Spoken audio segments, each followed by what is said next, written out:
안녕하세요. 저는 서울에 살고 있는 30대 중반의 여자입니다. 번데기 앞에서 주름 잡는다는 말이 제 사연과 정말 잘 어울리는 것 같아요. 어중간하게 부유한 사람들이 갑질을 더 한다더니 그 말이 딱 맞더라고요. 나름 부유한 집에서 태어났다고 돈 자랑하려는 모습이 너무 웃기더라고요. 저를 이렇게 웃게 만든 사람은 바로 저희 동서인데요.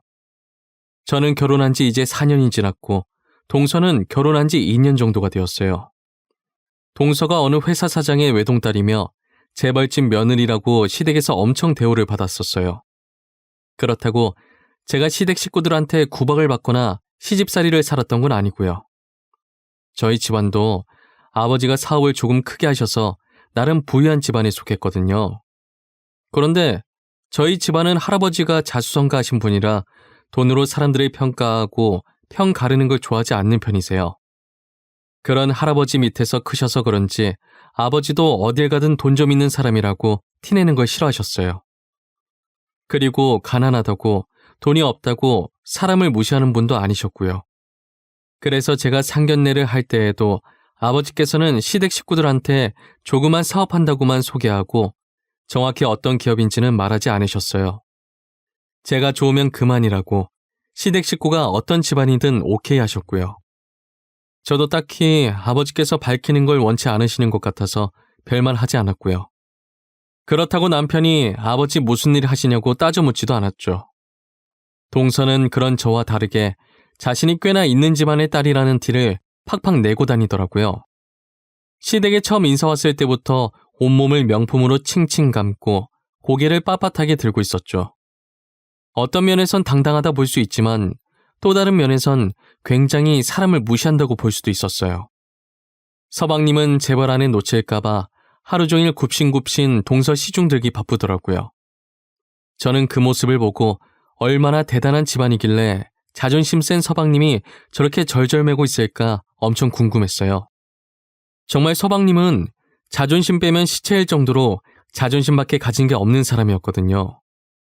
그런데 허리가 끊어질 정도로 굽신거리고 있으니 제가 얼마나 궁금했겠어요.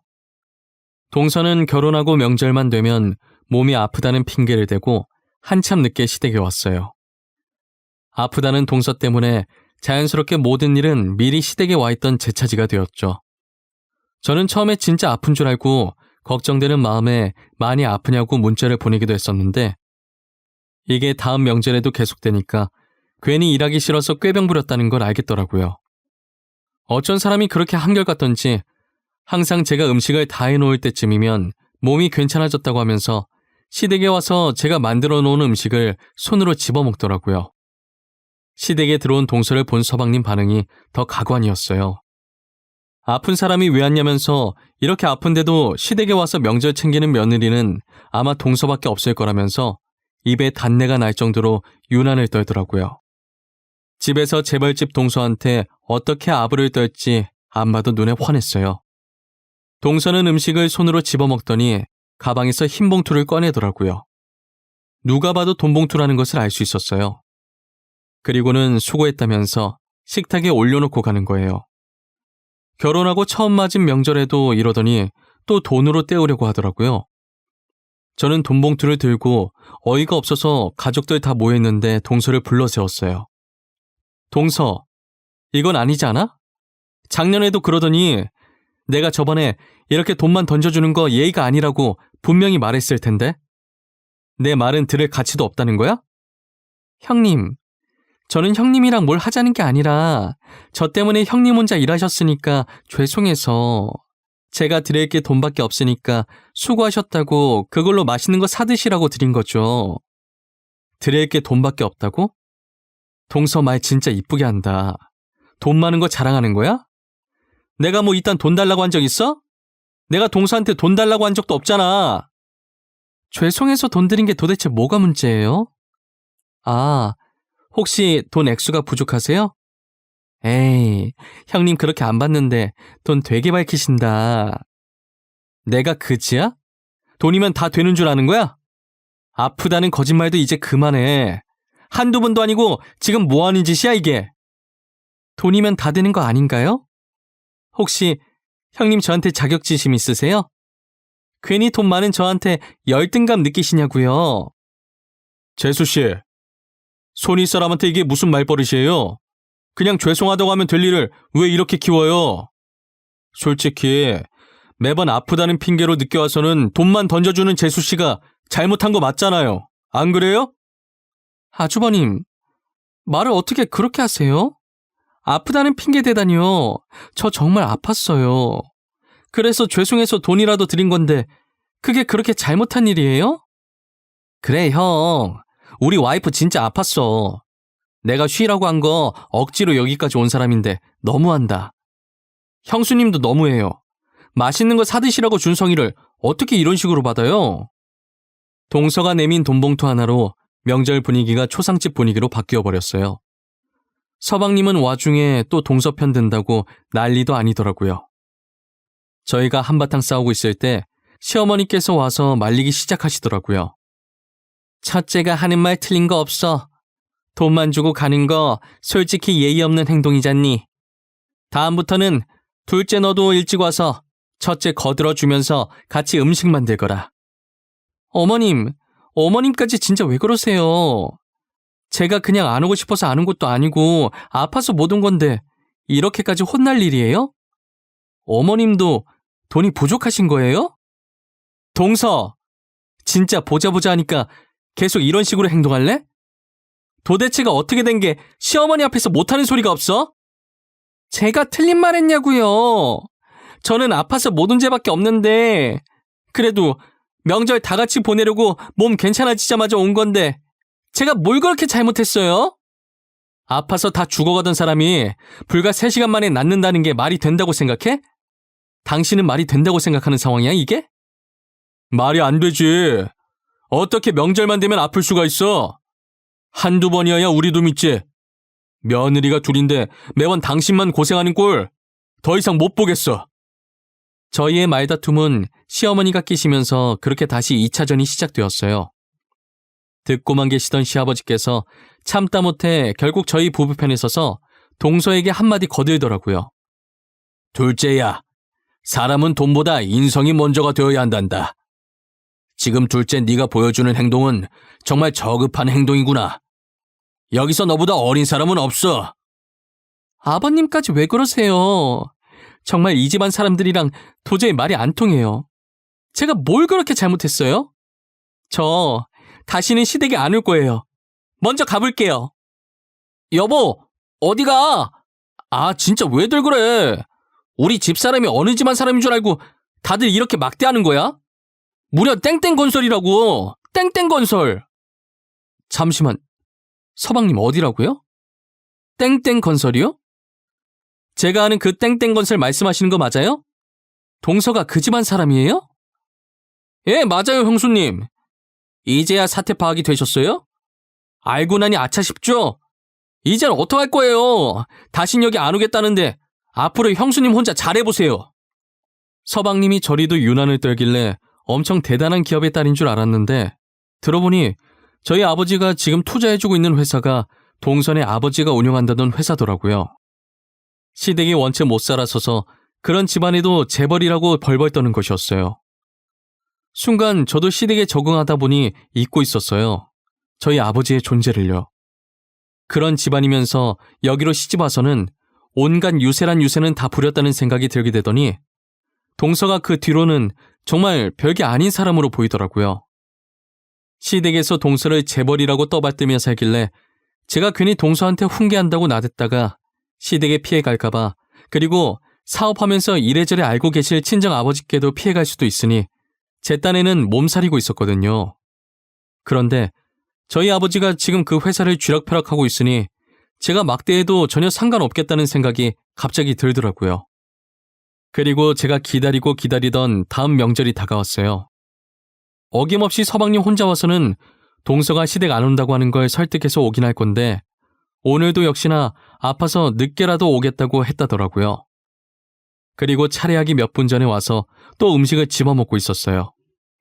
저는 이제 그러거나 말거나 신경도 안 쓰고 있었습니다. 차례를 다 지내고 밥 먹으면서 또 돈봉투를 꺼내서 수고했다면서 저희에게 내밀더라고요. 봉투를 보니 저번보다 훨씬 두툼하더라고요. 더 이상 두려울 것 없는 저는 동서의 심기를 살살 건들기 시작했어요. 어머, 동서, 재벌이라더니 에게 겨우 이거밖에 안 되는 거야? 이왕 쓰는 거 인심 좀 팍팍 쓰지 그랬어. 손이 너무 작다. 저번에 부족해 하시는 것 같아서 제가 저번보다 더 많이 넣어드렸는데 아직도 부족하세요? 형님 돈맛 좀 보시더니 이 돈도 적게 느껴지시는 거예요? 그러게, 내가 돈독이 올랐나? 이 돈이 왜 이렇게 적게 느껴지는지 모르겠어. 동서, 다음에 줄 땐 봉투가 찢어지도록 넣어줬으면 좋겠네. 당신 왜 그래? 무섭게. 괜찮아? 이젠 그냥 받아들이기로 한 거야? 오늘따라 당신답지 않게 왜 그럴까? 그럼 괜찮지. 아참 동서 집안이 땡땡건설이라며. 진작 말을 하지 그랬어. 내가 몰라봤네. 동서, 내일 친정 내려가면 친아버님께 정우식이라는 분 아시냐고 물어봐. 꼭? 남편은 처음 보는 제 모습에 왜 그러냐면서 당황하기 시작하더라고요. 시댁 식구들도 지금 무슨 얘기를 하는 거냐는 표정으로 저를 쳐다보시더라고요. 그래서 저는 아무것도 아니라는 말만 하고 식구들에게 밥이나 마저 먹으라고 했어요. 이제서야 제가 자기 집안을 알아본 것 같자 동서가 하루 종일 싱글벙글이더라고요. 아무래도 더 이상 제가 자기를 못 건들 것이라고 생각을 한 모양이었어요. 그리고 친정에 내려가서 자기 아버지에게 확인을 한 것인지 명절이 끝나자마자 동서가 저희 집에 와서 제게 빌기 시작하더라고요. 형님, 제가 그동안 형님 앞에서 쓸데없이 돈 자랑한 거 정말 죄송했어요. 저는 형님이 시댁이랑 비슷한 집안인 줄 알고, 아니, 그래도 그랬으면 안 됐는데 정말 죄송합니다. 어머, 동서, 누가 보면 내가 동서 잡는 줄 알겠어. 그동안 잡혀 산 건 나였는데 말이야. 이제 그만 일어나. 동네 사람 다 보겠네, 정말. 정말 죄송해요. 아직 어려서 철이 없어서 한 행동이라고 생각해 주세요. 다시는 이런 일 없을 거예요. 앞으로는 집안 행사 때 제가 미리 가서 준비 다 해놓을게요. 그렇게까지 할 필요는 없는데. 동서가 굳이 그래준다면 나야 고맙겠지만 말이야. 그동안 동서가 아파서 혼자서 준비하느라 너무 힘들었거든. 이젠 아파도 무조건 일찍 가서 혼자 다 준비할게요. 형님은 아무 걱정하지 마세요. 정말 손 하나 까딱하지 않게 제가 알아서 다 해놓을게요. 동서가 친정에 가서 친정 아버지께 한 소리 들었다고 하더라고요. 제 아버지 성함을 물어보자마자 얼굴이 새하얘지셨대요. 아빠, 혹시 정우식이라는 분 알아? 우리 시댁의 큰형님 아버지라고 하시던데 형님이 이번에 친정 가면 아빠한테 꼭 물어보라고 하더라고. 뭐라고? 너 방금 누구라고 했어? 정우자 식자 말하는 거 맞아? 그분이 누구 아버지라고? 응, 맞아. 우리 시댁의 큰형님 아버지시래. 그런데 아빠 안색이 왜 그래? 그분이 누구신데 아빠 아는 사람 맞아? 너네 큰형님한테 잘못한 거 없지? 너 시댁에서 명절마다 음식 만들고 하는 거지? 너 큰형님 말 잘 들어야 한다. 알겠니? 아빠 무섭게 왜 그래? 나 명절마다 시댁에서 음식 만든 적 없어. 이때까지 형님 혼자 하셨는데. 음식 만들기 싫어서 아프다고 거짓말 쳤단 말이야. 그래도 수고했다고 용돈 줬는데 그거면 된 거 아니야? 내가 진짜 너 때문에 못 산다. 너 아빠 회사 말아먹게 할 작정이냐? 너 당장 시댁 가면 형님한테 잘못했다고 해. 우리 회사 투자해 주시는 분이 그분이야. 동선의 친정아버님은 그동안 자기 회사에 투자해 주신 분의 딸한테 철없는 딸 자식이 그렇게 대했다고 하니 이제 투자가 끊길까봐 얼마나 불안하셨을까요? 지금은 동서가 저보다 일을 훨씬 더 많이 합니다. 제가 시댁에 가면 이미 준비가 다 되어 있어서 마땅히 하는 일이 없고 거의 논다고 보면 될 것 같아요. 그리고 저희 아버지에 대해서는 시댁에 말하지 말아달라고 동서에게 당부를 했어요. 동서도 그동안 한 짓이 있어서 제 부탁에 토달지 않고 순순히 알겠다고 하더라고요. 시부모님은 아직도 영문을 모르고 미리 와서 이러고 있는 동서를 보고 당황해하세요. 한참을 당황해하시다가 그때 호되게 한 소리 듣고 이제야 정신을 차린 줄만 알고 계시죠. 서방님은 아마 동서와 같이 친정에 내려가서 그날 바로 알았던 것 같아요. 조용히 구석에 박혀서 제 눈치만 보기 시작하더라고요. 형님 오셨어요? 제가 음식은 다 했으니까 소파에 앉아 계시면 될 것 같아요. 형님께서 하실 건 하나도 없어요. 아침은 드셨어요? 그래요, 형수님. 우리 집사람이 새벽부터 와서 음식을 다 하더라니까요. 그동안 혼자서 이걸 어떻게 다 하셨어요? 정말 대단하세요. 이걸 동서 혼자서 다 했다고? 많이 힘들었겠네. 아침 아직 안 먹었는데. 동서, 미안한데 우리 아침 좀 부탁해도 될까? 아유, 그럼요. 금방 차려드릴게요. 아주버님이랑 형님은 아무것도 하지 마세요. TV 보고 계시면 제가 거실까지 가져다 드릴 거예요. 저희 남편도 영문을 몰라서 먼저 와 있는 동서를 보고 놀라더라고요. 그리고는 도대체 무슨 꿍꿍이로 동서가 저러나 의심스러운 눈초리로 쳐다만 보고 있었어요. 정말 그날은 시댁 식구들 표정이 하나같이 너무 웃겼어요. 저는 동서가 변한 이유를 시댁에 나와서 친정 가는 길에 남편에게 따로 말해줬어요. 알고 보니까 우리 아버지가 동선의 아버지 회사 투자자더라고. 그래서 그때 우리 아버지 이름 아는지 물어보라고 했던 거고. 정말? 그래서 재수 씨가 새벽부터 와서 저러고 있었던 거라고? 안 그래도 이상하긴 했어. 평소에 돈만 던져주고 가던 사람인데. 그래도 장인어른이 투자자일 줄은 몰랐네. 아버지한테는 동서가 나한테 한 행동 말 안 했어. 그랬다간 한 집안이 망하는 거니까. 진작에 동서가 어느 집안 사람인지 물어볼 걸 그랬어. 우리 아버지 힘이 이 정도일 줄이야. 아무래도 장인어른이 투자한 거 다 뺀다고 하면 회사가 바로 망해버리니까 그렇겠지. 아무리 그래도 저렇게 하루아침에 바뀌기 쉽지 않을 텐데 대단하다. 내가 너무 집안 내세워서 권력을 잡은 건가? 괜히 그랬나 싶기도 해. 우리 아버지 집안 내세우는 거 안 좋아하시잖아. 그리고 시댁엔 비밀로 해줘. 당신한텐 믿고 말하는 거야. 뒤늦게 들은 남편도 동서 못지않게 많이 놀란 눈치더라고요.